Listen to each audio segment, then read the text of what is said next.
Bom dia a todos vocês. Muito bom dia a você que está participando do terceiro programa Verdadeira Verdade ou Verdade Verdadeira. Vou pedir a plateia para que se sente. Pedir aos amigos que estão falando agora para que façam um silêncio, por favor. Tá dando um picote aí. Então, muito bom dia a todos. Antes da gente começar o nosso programa de hoje, nosso último programa dessa série de 3 programas que nós acreditamos que com a sua colaboração e a sua atuação profunda e eficaz vai continuar, esse programa vai continuar. Bom, minha gente, eu queria mostrar para vocês algo que a Oficina de Valores, através do nosso querido Marcos Levi, que já esteve aqui com a gente em outros programas, está promovendo para a galera, que são os postais com frases de pessoas que fazem parte da Oficina de Valores e frases também de pensadores que vocês ouviram falar aqui nesse encontro e de outros que vocês, porventura, vão ouvir, vão conhecer também mais para frente. Nós temos aqui postal João Paulo II, temos aqui do Jacques Maritain, temos aqui São Francisco de Assis e tantos outros. Nós vamos deixar aqui e depois a gente vai fazer sorteio de brinde para a galera também. E como a gente já conversou nos outros programas, muito obrigado a Alexandra ali, a nossa host. Coloca aí para nós essa camerada aí. Muito obrigado. Como a gente já conversou nos outros programas, o programa de hoje, querido telespectador, plateia aqui reunida, vai ser para, na verdade, não todo ele, mas em sua grande maioria, para responder, por favor, pessoal, vai ser em sua grande maioria para responder questões que foram levantadas pela galera via Twitter, né? Então você que tweetou, você que participou com a gente, fazendo a sua pergunta, hoje a gente vai tentar responder a pergunta de todo mundo. Mas antes, a gente vai saudar a nossa plateia. Cadê a galera da área da saúde? Tá aí, galera?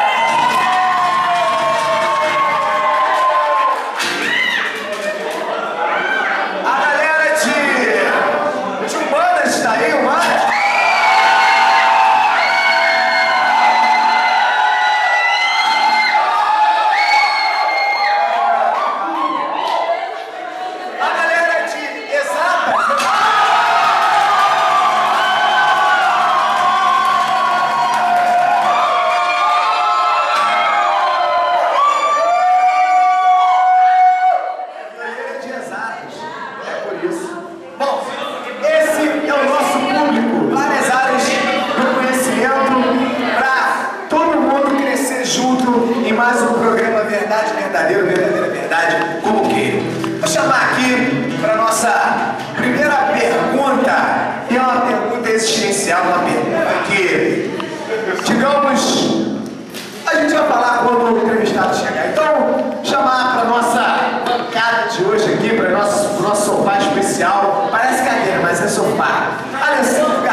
Ele me pediu para ele falar assim.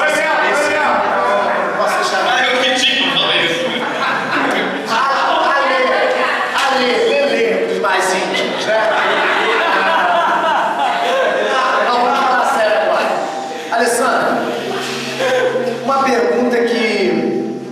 feita por quem, sobretudo, por pessoas que têm sede de Deus mesmo e querem até conhecer mais profundamente, mas se perguntam isso. Eu queria que você falasse um pouquinho para a gente sobre a questão de Deus. Se Deus é bom, se Ele existe e é tão maravilhoso como a gente ouve falar, como as pessoas defendem, os cristãos sobretudo defendem, por que então o mal? Por que o sofrimento? Por que as pessoas boas sofrem tanto se Deus é bom? Não é incoerente isso?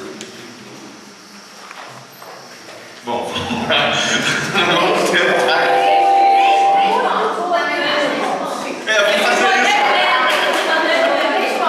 Olha só, essa na verdade talvez seja uma das questões que mais afasta pessoas de Deus, né? É interessante alguns ateus que a gente conhece. O Lewis, quando era ateu, foi assim, por exemplo. Lewis é o autor das Crônicas de Nárnia, né?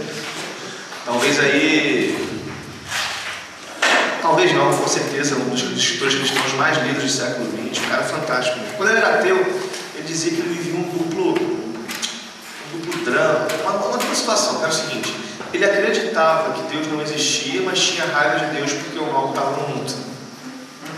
E é uma experiência que muita gente vive, né? A gente conversa com algum ateu, o cara logo fala logo disso. Parece que a pessoa tem raiva de alguém que não existe porque o mal está no mundo.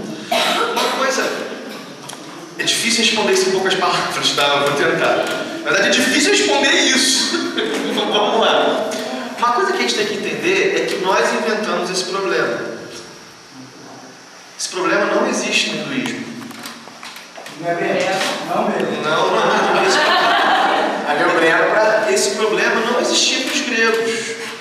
Nós criamos esse problema. Assim. Na verdade, esse problema só surge no cristianismo, talvez no judaísmo. Por quê? Porque nós temos uma dupla. No hinduísmo, o que acontece? Tudo é divino. No sentido de que tudo que acontece é divino. Então, se tem alguém morrendo, no fundo aquilo não é mal. Aquilo faz parte do plano cósmico. Aquilo faz parte do plano cósmico.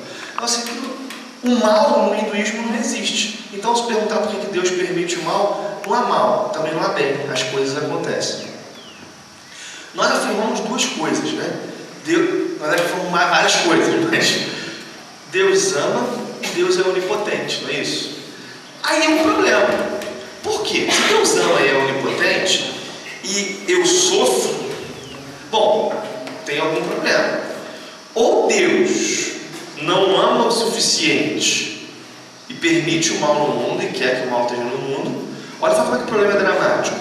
Ou Deus ama e não consegue resolver o mal. Esse é o drama. Por isso que o troço é difícil. E esse problema surge com o cristianismo. Isso é fantástico. Sabe por que isso é fantástico? Porque a realidade é assim, a realidade é complexa. O seguinte, o Chesterton tem uma expressão que é assim: uma fechadura, ela só entra com a chave certa. E a chave é um negócio cheio de pontas, né? A chave não é um círculozinho perfeito. O cristianismo é a chave que vai resolver os problemas da existência. E como ele resolve os problemas da existência, ele não vai negar nenhuma faceta dela. Era muito fácil. Como é que a gente soluciona esse problema? Primeiro, dá para solucionar espiritisticamente, vamos colocar assim. A gente sofre porque a gente merece e a gente está pagando o problema das reencarnações.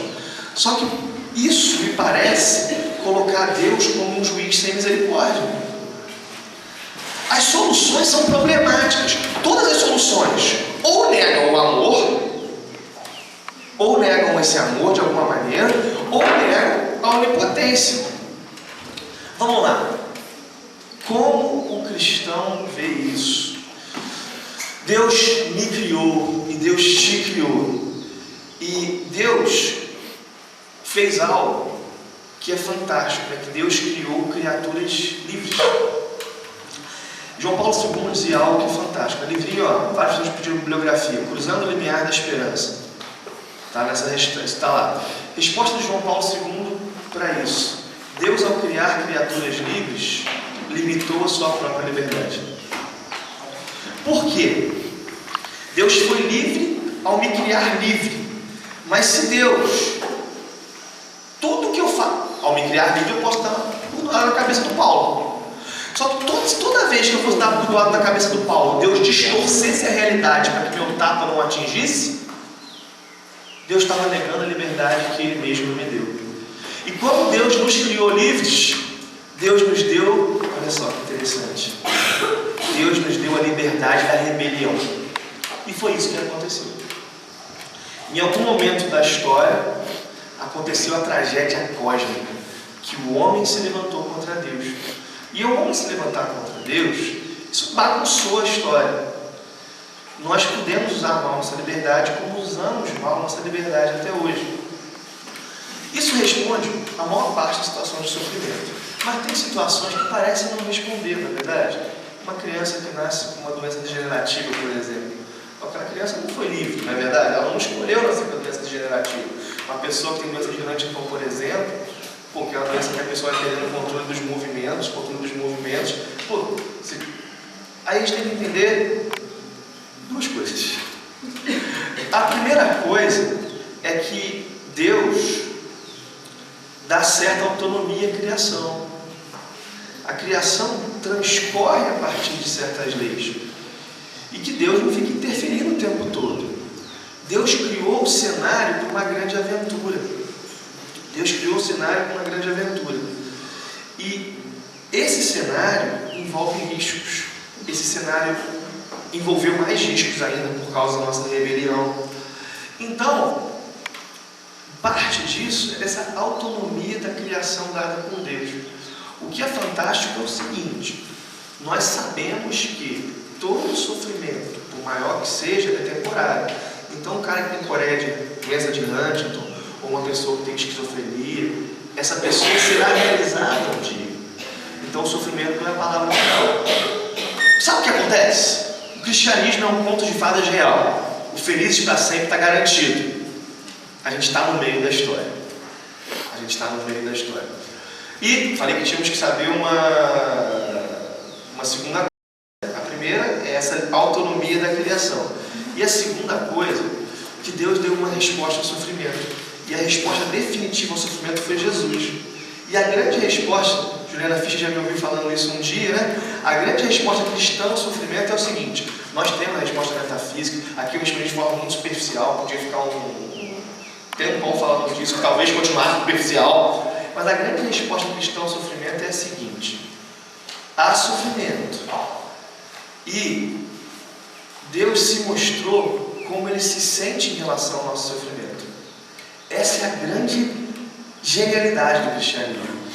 Talvez a resposta teórica, a gente vai continuar discutindo, mas nós temos o rosto de Deus diante do sofrimento. E qual é esse o rosto? De um Deus que se importa tanto com o sofrimento que resolveu assumi-lo no meu lugar. O rosto de Jesus é o rosto de Deus frente ao sofrimento humano. E isso é um modelo para a gente.